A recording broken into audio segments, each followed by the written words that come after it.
Good morning, children. Welcome to economics class. See, in the last class, we saw about what is profit and what the meaning of profit we saw, the kinds of profit, that is monopoly profit, windfall profit, and profit as a functional reward we saw, and what are the different concepts of profit, that is profit could be interpreted as gross profit, net profit or pure profit, normal profit, and supernormal profit.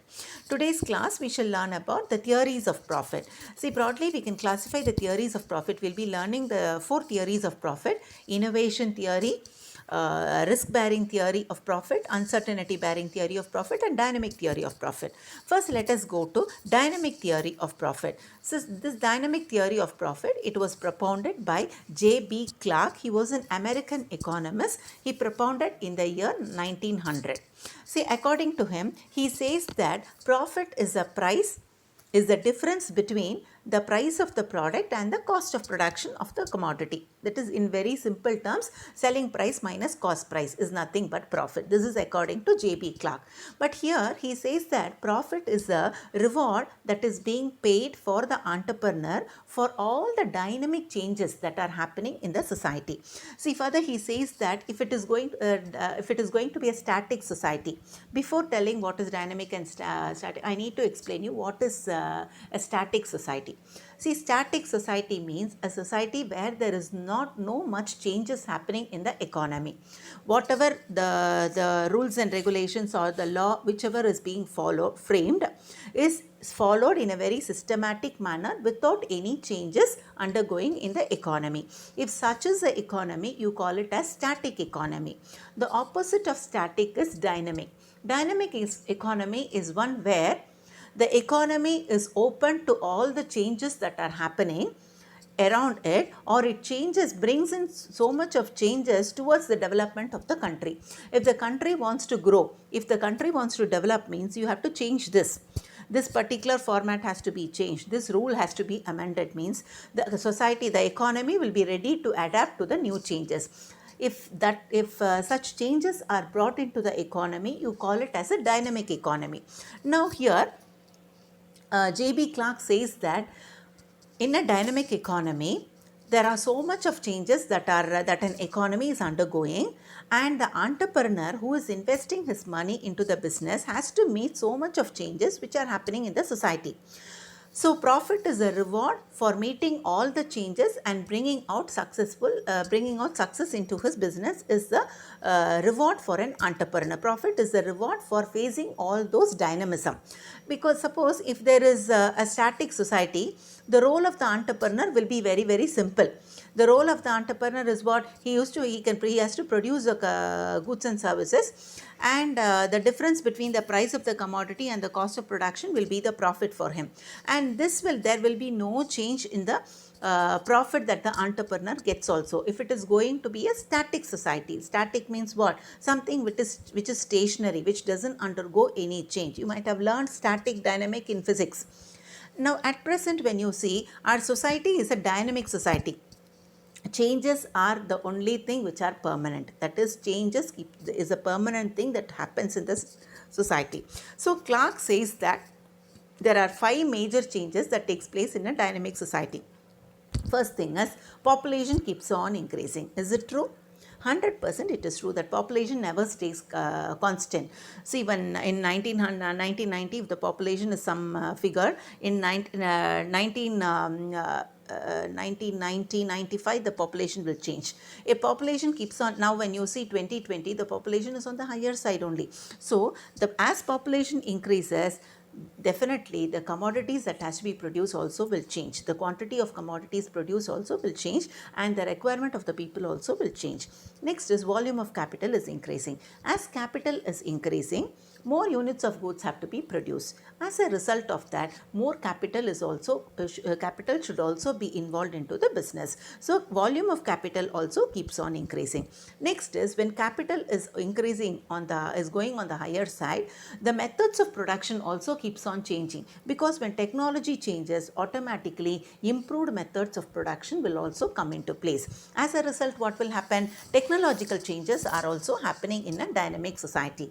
Next is, the different forms of industrial organizations are changing. See, initially we had joint Hindu family system of business. After few years, we had sole traders. After that, partnership, then joint stock company. In that, different forms are there.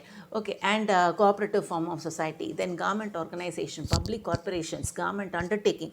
So in future, there might come any other still more different form of industrial organizations also. So changes is observed in this also. Next is the wants of consumers are multiplying as day by day. You see, our wants, our desires doesn't stop at some point of time in our life. Okay, when one want is satisfied, obviously another want crops into us. See, we are not satisfied as long as we live in this world. Our wants keeps on changing and it keeps multiplying only. Nowhere we can say that I don't want anything in this world hereafter. Can we say like that? Never we can do it. Till we live in this world, till we have the last breath in this world, our wants keep on multiplying only. So these are the dynamic changes that are happening in the society. An entrepreneur who is facing all these dynamic changes in the society will be the successful entrepreneur, and profit is a reward for the entrepreneur for meeting out all these dynamic changes which is happening in the society. Okay, so according to dynamic theory, it is propounded by J.B. Clark in the year 1900. He is an American economist. Profit is a reward for what? Dynamic changes that is happening in the society. And what are the dynamic changes that happens in the society? These are the 5 points. Next is innovation theory. See, this innovation theory was propounded by Joseph A. Schumpeter. You need to pronounce like this. No, it is not Schumpeter. You need to pronounce Joseph A. Schumpeter. See, according to Joseph Schumpeter, he says that an entrepreneur is is undertaking business, is not only an undertaker of the business, but he is also an innovator in the production process. Who does all the innovations in the production process? It is the entrepreneur who does the innovation. Innovation is different from invention. Invention is something which is discovered for the first time. Okay, innovation means putting the inventions into the commercial practice is innovation. That is, they have invented so many things, bringing all those inventions into these inventions into practice, applying different techniques into the production process by using all these inventions is innovation.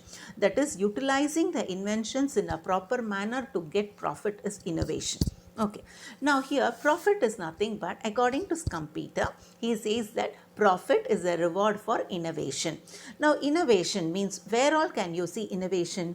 See, introducing a new product is also an innovation. See, all these years we have been using what is it? Take for example a knife. And what is the purpose of a knife? Let us take the culinary purpose of knife. Knife is used to cut the vegetables. In kitchen, knife is used to cut the vegetables. But are all of us comfortable in using a knife? Definitely no. Okay, there are few people who are better in using a knife which is stand rather. Next is, a knife could be designed according to the type of vegetable and the fruit that is to be cut. Okay, next we had easy form of utilization of knife. Next the next innovation was so much of different types of vegetable cutters came into existence. Okay, this is an innovation in the process of cutting. So innovation means introduction of a new product is also an innovation. Next is introduction of a new method of production is also innovation. See, it is not that you have to show innovation only in the product designing. Suppose if you are using a new technique of producing the commodity at a lesser cost of production, that is also an innovation. Because when you are doing innovation into the production methods, your cost of producing per product reduces. As a result, what will happen? When cost of producing one unit becomes less, you can fix the price at lesser value. When price is low, automatically the demand for the commodity will increase. Thereby what will happen? The total sales volume will increase, and as a result your profit is going to increase. Next is opening up of a new market. See, all these days you have been covering only one particular state. Okay, now if you are going to extend your market area to the neighboring state, that is also an innovation. Next thing is discovery of new raw material. See, when we talk of discovery of new raw material, see, for example, a few years back, Okay, bottles were only used for liquid commodities like milk, water, or juice, or anything. And after that, a cheapest raw material was discovered, that is nothing but plastic. Okay, with just a lead shot size of plastic ball or plastic raw material, you could make a bottle you could make a 1 liter bottle. I am just telling you, if the raw material plastic, it is enough. If you need a lead shot, you know how much small is a lead shot. Okay, that much size of plastic is enough to produce a 1 liter bottle, PET bottle. So imagine, this is a very cheap raw material which is a substitute to bottles, glass bottles. So discovering a new raw material is also an innovation. Next is reorganization of an industry or a firm. Suppose, for example, already the form of industry or the firm is not up to the mark, and the profit is also very less because of this organizational structure. Now, the organizational structure can be reformed. That is, one partner can be taken out and you can include a very reputed partner into the business. Okay, or you can amalgamate your company with some other company, a reputed company. As a result, the image of the reputed company is also shadowed here. Okay, all these are reorganization of an industry, which is also an innovation. Now, when one of these innovations is introduced by the entrepreneur, it will lead to what? Reduction in the cost of production, and thereby it will bring profit to the entrepreneur. So, this continuous effort of doing innovations, okay, needs a continuous effort, and the reward for this innovation is nothing but profit. The real innovator who does so is whoever is the first person who brings in innovation, no? He is a real innovator. The people who follow or who imitate this entrepreneur who has already innovated one, you cannot call him as innovators. Okay, they cannot innovate. See, when you see, initially Prestige came out with a good vegetable cutter. Okay, and following that, there are so many brands which has come out with the same type of vegetable cutter. So, who is the initial innovator? The Prestige company is the initial innovator. Who are the other people who produced a similar one? Wonder Chef is there. In many other local brands are also there, which is similar to the vegetable cutter which is being produced by Prestige. So, these people are called as imitative entrepreneurs. Okay. The next type of theory is risk-bearing theory of profit. This risk-bearing theory of profit was propounded by an American economist, F.B. Hawley. It was propounded in the year 1907. See, according to him, Hawley says that profit is the reward for risk-taking.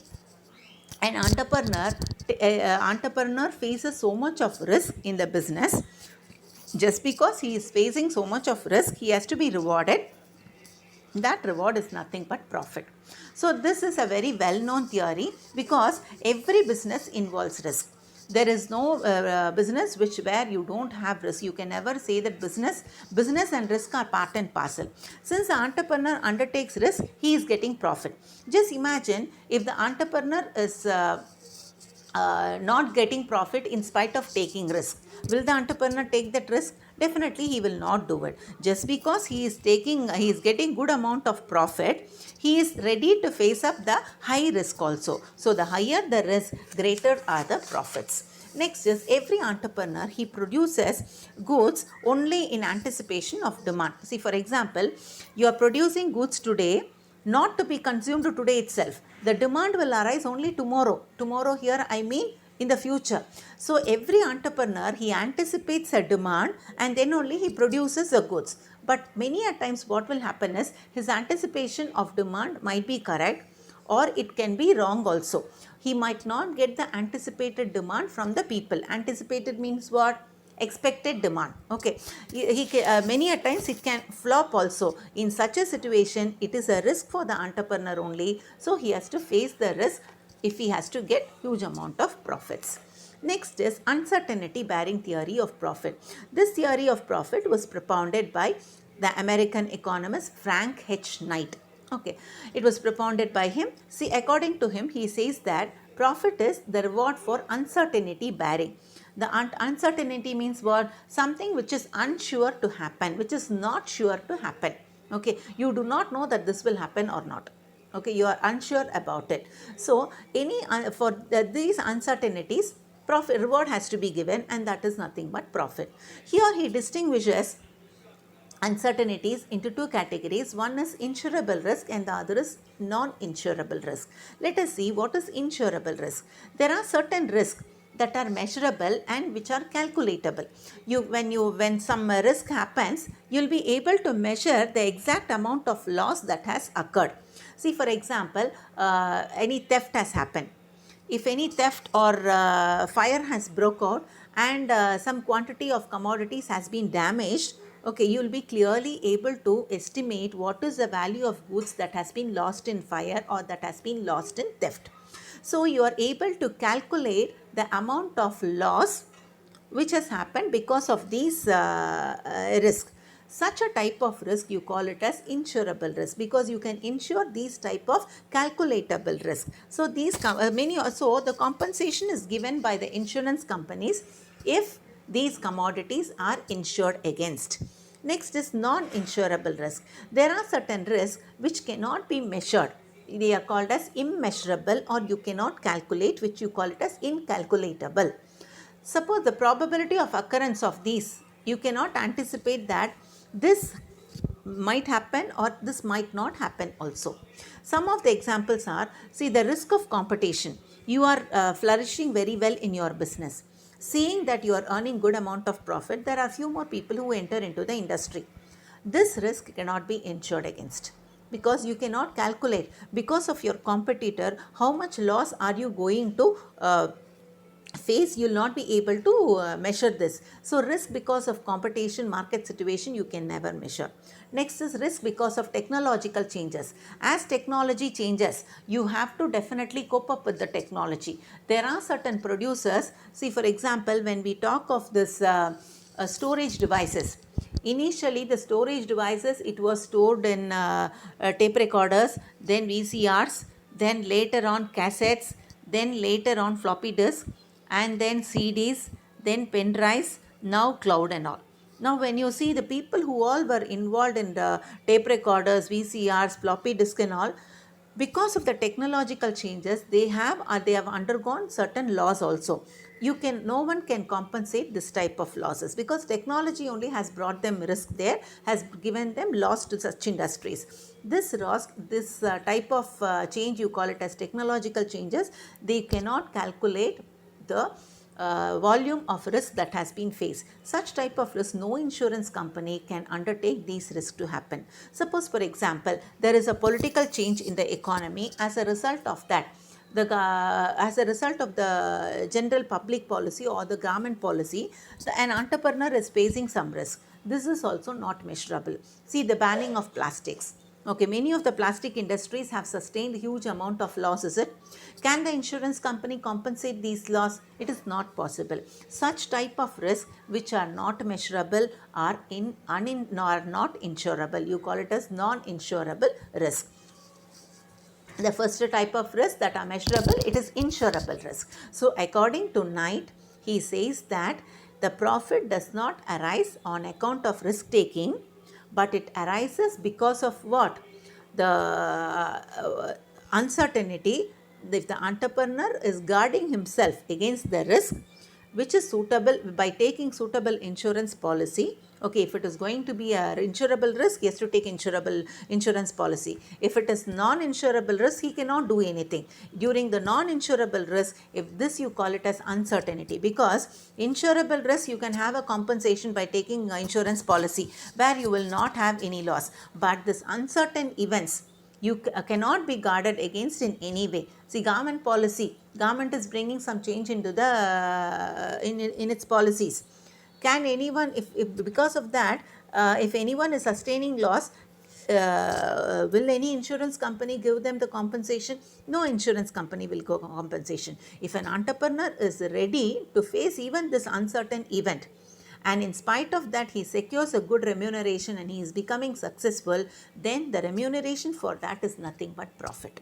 Okay, so according to Knight, Frank H. Knight, profit is a reward for uncertainty bearing. If an entrepreneur is bearing uncertain events, facing the uncertainties, in spite of that he is securing remuneration, then the reward for the facing or bearing the uncertainty is nothing but profit. So today we saw 4 theories of profit. A small recap because all these theories are very important. First is dynamic theory given by Clark. Okay, in the year 1900, he has said that profit is a reward for dynamic changes happening in the society. There are 5 dynamic changes which are being quoted. Next is innovation theory. The innovation theory was given by Schumpeter. According to him, he has said that profit is a reward for innovation that takes place in the society. When invention is put into practice, it is innovation. Here again, 5 types of innovations are given for example. Next is risk-bearing theory. This risk-bearing theory is one of the important theory given by an American economist, Hawley, in the year 1907. According to him, he says that profit is a reward for risk taking. An entrepreneur is ready to take up risk. Okay, higher the risk, higher is the profit. If an entrepreneur is scared of taking any risk, he has to lose the profit which he is ought to get when he is ready to take up risk. The last one is uncertainty bearing theory. It was propounded by Frank H. Knight. He is also an American economist. He says that profit is a reward for uncertainty bearing, which means that he distinguishes among insurable risk and uninsurable risk. Insurable risk are certain risks which are calculatable and are measurable. Suppose, for example, the risk because of theft or fire or any natural disasters where you will be able to calculate the volume of risk in terms of money. Such risk you call it as insurable risk, which the insurance companies can give the compensation if the policy is taken. But there are certain uninsurable risk or non-insurable risk where you cannot precisely measure the risk or the amount of loss that has happened. Say for example, the cropping up of the competitors in the market, changes in the market condition, changes in the political policies, all these brings changes in technology, all these brings in changes. Because of that, if the entrepreneur is facing certain uncertain events, if the entrepreneur is smart enough in facing all these uncertain events and still become successful, then the profit is the reward for entrepreneur facing these uncertain events. With this, we are finishing today's class, and we are finishing this chapter also, and I want you to revise the lesson. This weekend we'll be having economics test. Okay children, I want you to learn. I want you to do homework will be, I want you to write dynamic theory, innovation theory, risk bearing theory. Okay, the 3 theories I want you to write as homework and send to my ID. Thank you children, have a good day.